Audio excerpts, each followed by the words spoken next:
ऐसे नेता की कहानी जिसका नाम था गोपीनाथ मुंडे। जी हां, गोपीनाथ मुंडे, वो व्यक्तित्व जिसने महाराष्ट्र में भारतीय जनता पार्टी को खड़ा किया था। अचानक से जब 2014 में सरकार बनी, कुछ दिनों बाद अचानक से उनकी गाड़ी का एक्सीडेंट कर दिया गया या करवा दिया गया या क्या हुआ। उनकी मौत पर जांच के लिए जो था, कई परिवार वालों ने एप्लीकेशंस दी, सारी कुछ दिया, लेकिन कुछ हो ना पाया, कुछ नहीं हुआ, क्योंकि उनके भतीजे ने क्लेम किया था कि उनकी हत्या की गई है, गोपीनाथ मुंडे की, लेकिन कुछ उसमें हुआ नहीं। गोपीनाथ मुंडे की हत्या हो गई, जबकि भारतीय जनता पार्टी आजकल के ज़माने में अपने समर्थन में बयान देने वाले टंडुओं, पंडुओं, कंगना राणावत जैसे लोगों को जैड सुरक्षा दे देती है, लेकिन गोपीनाथ मुंडे की जो थी एक्सीडेंट में मौत हो गई। वो चले गए अपनी वो आदर्श लेकर के, जो आदर्श उन्होंने अटल बिहारी वाजपेयी और उस भाजपा से सीखे थे जो कभी भाजपा दूसरी हुआ करती थी।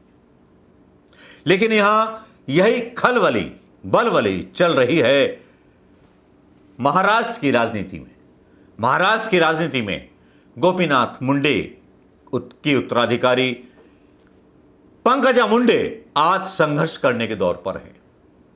पंकजा मुंडे आज बहुत व्यथित है, आज बहुत परेशान है। बीजेपी का हमेशा से ये काम रहा है कि इस्तेमाल करो और फेंक दो लोगों को। ये आज की कहानी नहीं है, ये बहुत पहले तक की कहानी है। पंकजा मुंडे का दिल इतना टूटा हुआ है कि बहुत ज़्यादा। एक ज़माना था कि जब 10 जून 2014 को CBI to prove Gopinath Munde death, Gopinath Munde की मौत की जांच, सीबीआई जांच होगी, ये ऐलान किया गया था, लेकिन वो जांच कहां गई ये भी ना पता चला।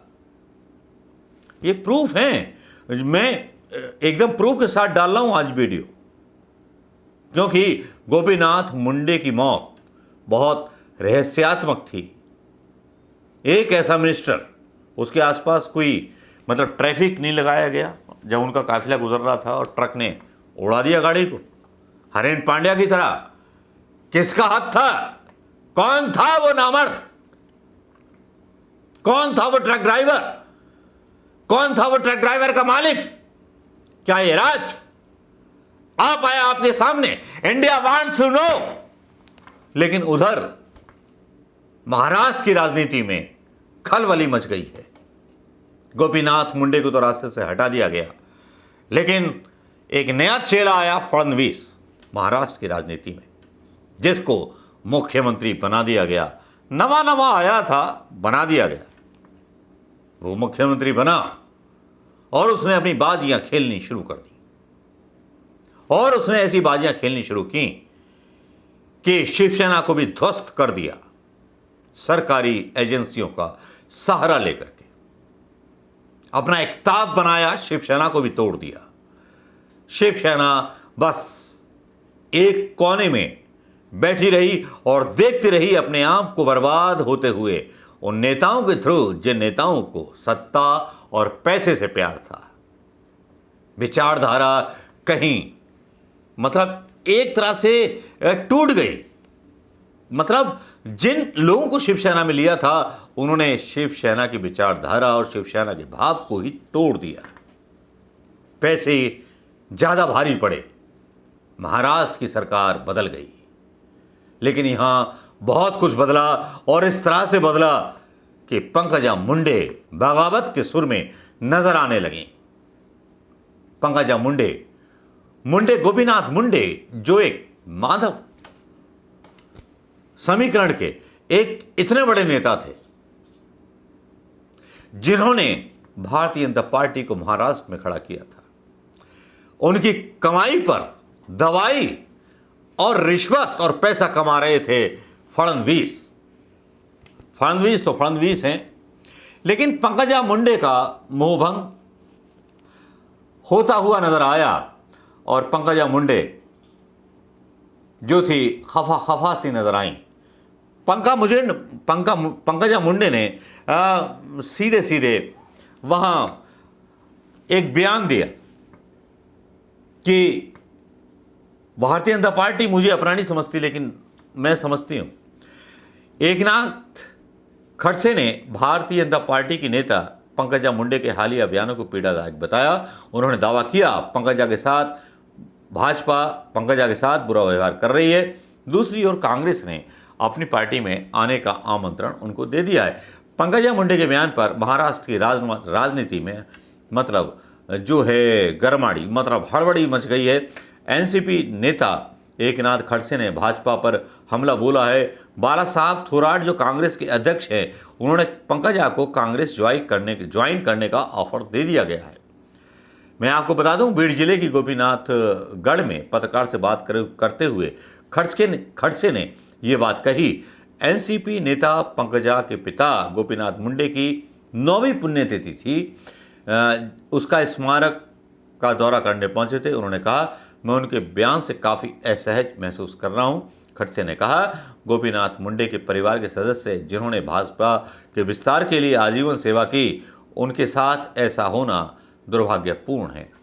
मंत्री रह चुकी हैं पंकजा मुंडे और 2014 और 2019 के बीच मुख्यमंत्री रहते हुए फडणवीस के कार्यकाल में पंकजा ने ग्रामीण विकास, महिला बाल कल्याण मंत्री के रूप में काम किया था।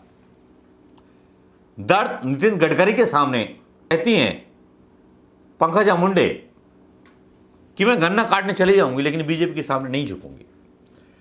एक कार्यक्रम में बोलते हुए उन्होंने कहा, मैं किसी चीज़ से नहीं डरती, डरना हमारे खून में नहीं है। अगर कुछ नहीं मिला तो मैं खेत में गन्ना काटने जाऊंगी। मुझे किसी चीज़ का स्वार्थ, आशा और इच्छा नहीं है। मैं बीजेपी की हूँ लेकिन बीजेपी मेरी थोड़ी ही है। बीजेपी एक बड़ी पार्टी है। मैं बीजेपी की हो सकती हूँ लेकिन बीजेपी मेरी नहीं हो सकती। अहिल्या देवी की जयंती के मौके पर पंकजा मुंडे ने ये बात कही। इस कार्यक्रम का आयोजन राष्ट्रीय समाज पक्ष के नेता और पूर्व मंत्री महादेव जानकर ने किया था। पंकजा मुंडे ने कहा, महादेव जानकर को मेरे पिता दिवंगत गोपीनाथ मुंडे ने अपना बेटा माना था, इसलिए मैं जानकर के लिए हमेशा लड़ती रहती हूँ। मजाकिया लहजे में पंकजा मुंडे ने कहा, ये अच्छी बात है, महादेव जानकर ने शादी नहीं की है, इसलिए वह प्रधानमंत्री मोदी की तरह जनता के प्रति समर्पित जीवन जी सकते हैं। उन्हें अपने परिवार को नहीं बल्कि देश की जनता को पालना है। मतलब मोदी को भी तमाचा मार दिया पंकजा मुंडे ने ये बयान दे करके।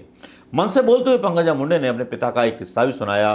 उन्होंने बोला कि मेरे पिता गोपीनाथ मुंडे बताते हैं कि उनके पिता यानी कि मेरे दादाजी गांव में एक किस्सा सुनाते थे। वह कहते थे, गांव में अपने हट जाते समय एक जगह पर अपने जूते उतार कर अपनी बाहों में दबा लेते थे। वह यहाँ की जातिगत व्यवस्था थी शायद, लेकिन हमें अहिल्या देव होलकर के पद चिन्हों पर चलना है और समाज के अंतिम व्यक्ति के जीवन के स्तर का सुधार करना है। ये तो यूपी में भी चलता है, जो पंकजा मुंडे ने बोला। संजय राउत ने पंकजा मुंडे का समर्थन किया।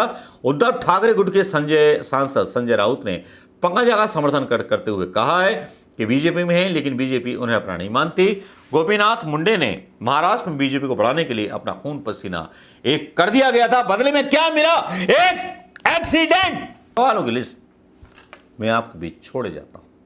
गोपीनाथ की बेटी की बेइज्जती की कहानी मैं यहां छोड़े जाता हूं कि महिला रेसलरों की तो बात छोड़ दीजिए जिनको न्याय मिलेगा, जो वहां जंतर मंतर पड़ी है। ये अपनी नेता पंकजा मुंडे अपने गोपीनाथ मुंडे की बेटी की सम्मान नहीं कर सकते तो ये किसी के क्या हो सकते हैं? ये भारत माता के क्या हो सकते हैं? दोस्तों नमस्कार, जय हिंद।